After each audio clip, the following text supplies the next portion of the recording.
এবং এই যে মোবাইল ফোন ছাড়া অন্যান্য কোনো কিছু ঘড়ি কোনো না, এই প্রশ্নের আজকে আমি আলোচনাটা 14 তারিখে পরে করব। এটা এখানে আজকে জানানোর জন্য দরকার নেই। আমাদের ওয়েবসাইটে যেটুকু আছে, সুপ্রিম কোর্টের নির্দেশ যা আছে সেটা সবাই জানেন, সেই মেনেই তারা বসবেন, আসবেন, ইত্যাদি ইত্যাদি।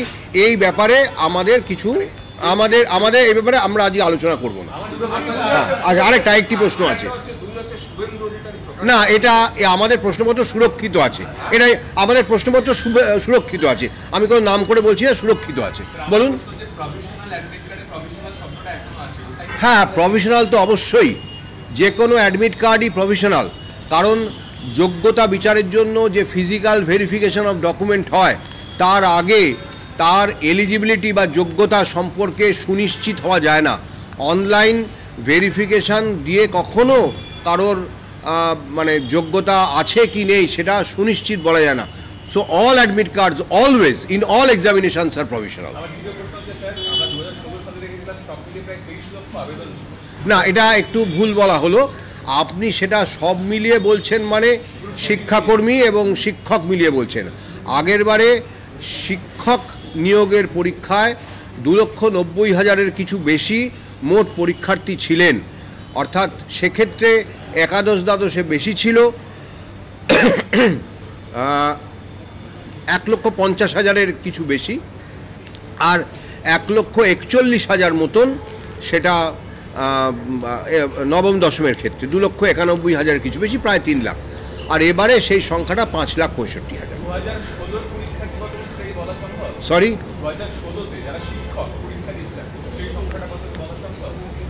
না, সেই সম্পর্কে বিস্তারিত তথ্য মানে আমি নিখুঁতভাবে দিতে পারবো না, তবে প্রায় সবাই আবেদন করেছেন, এটা আমি জানি।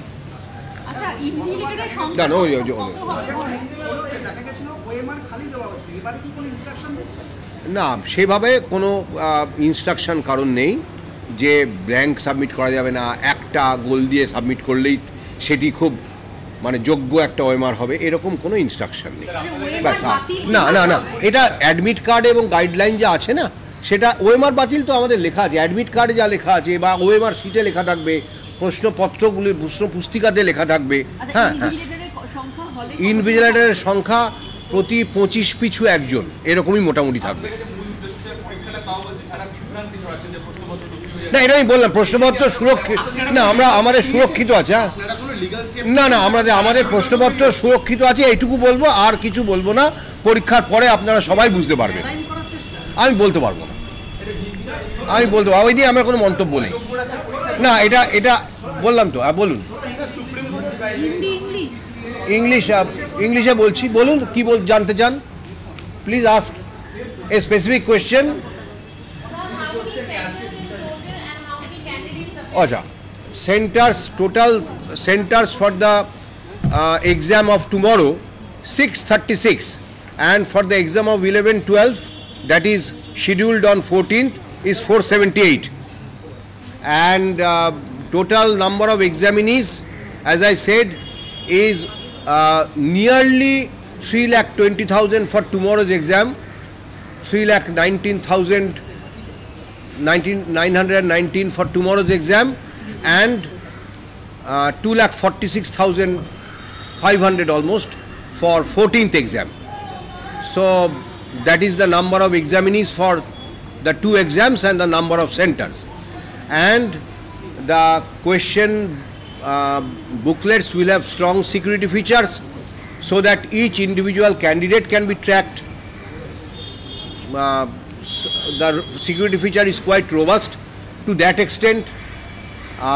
Examinees have to report at the venue by 10 AM because there will be security checks, and they can enter the examination venue finally up to 11:45 AM and the examination hall up to 12 noon, just when the bell rings for the examination commencement. So that is the instruction for the candidates to be well ahead of this time deadline, and to reach the examination halls in time. Sir, একটা বিষয় হচ্ছে যদি আগামীকাল কেউ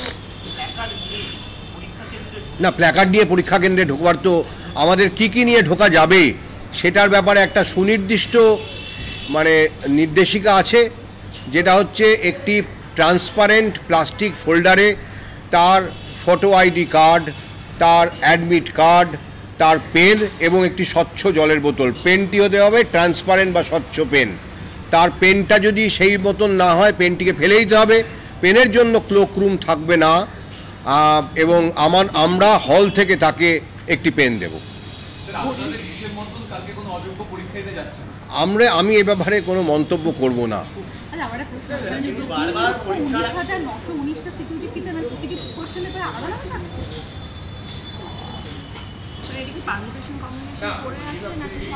না, এইটা নিয়ে প্রশ্ন পুনরাবৃত্তি করবেন না আমার, কারণ সময়েরও ব্যাপার আছে, আমি চলে যাব। না, ওইটা নিয়ে না আজকে আলোচনাও করব না, প্রশ্নও করবেন না দয়া করে। না, আমি জানি সুপ্রিম কোর্টের অবজারভেশন আমি পড়েছি, আমি সবই পড়েছি। এটা নিয়ে আমি কোনো আজকে আলোচনা বা প্রশ্নের উত্তর দেব না, এটা আমি স্পষ্টভাবে জানিয়ে দিলাম প্রথমেই। একই প্রশ্ন পুনরাবৃত্তি করে কি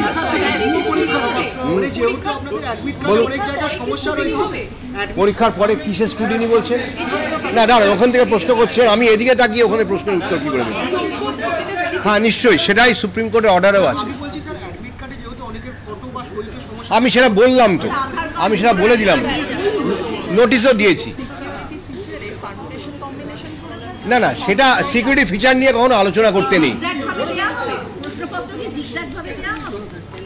অবশ্যই একই বিষয়ের এ সিরিজের প্রশ্নপত্র যদি মানে পরপর দুজন হাতে পান, সেটা তো কাম্য নয়, সেটা কখনোই হবে না।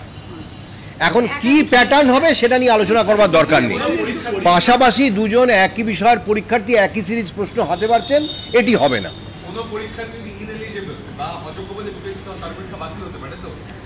পরে যে কোনো ব্যাপারে ইনএলিজিবিলিটি, সেটা আমি বললাম। আপনি যেটা প্রশ্ন করলেন যে অ্যাডমিট কার্ড প্রভিশনাল কেন, সেখানেই বললাম যে all admit card in all examinations are always provisional. সেটা এমনও উদাহরণ আছে যে মানে আমি নিজে জানি যে কলকাতা বিশ্ববিদ্যালয়ের পরীক্ষা দেওয়ার পরে রেজাল্ট বেরোনোর আগে তার প্রশ্নপত্র, হয়তো অনেক দিনের কথা, যে প্রশ্নপত্র বলবো না, তার মানে ফল বেরোলো না। হ্যাঁ, কারণ দেখা গেল তার কোনো একটা গণ্ডগোল ছিল, মানে এলিজিবিলিটিতে গণ্ডগোল ছিল। কিন্তু সেটা কথা নয়, সমস্ত পরীক্ষার্থীর ব্যাপারেই এটা সবসময় প্রযোজ্য, আর বিশেষ করে এই ধরনের প্রতিযোগিতামূলক পরীক্ষার ক্ষেত্রে তো বটে। ঠিক আছে, ব্যাস আর না। পেনটা চলবে না, অ্যাডমিট কার্ড ভুয়ো হলে তো পরীক্ষা বাতিল বটে, কি আশ্চর্য। হ্যাঁ, সে তো বটেই, ভুয়ো অ্যাডমিট কার্ড হলে কেন? মডেল অ্যান্সার কবে, সেটা পরীক্ষাটা দুটো ভালোভাবে হোক, নিশ্চয়ই করে দেবো। এটা পরে মানে আমাদের বন্দোবস্ত থাকবে নিশ্চয়ই, সেটা বাড়ি নিয়ে যাবে ওইবার কার্বন কপি বাড়ি নিয়ে যাবে। না, ওইটা যে আবার পুনরাবৃত্তি হয়ে গেল।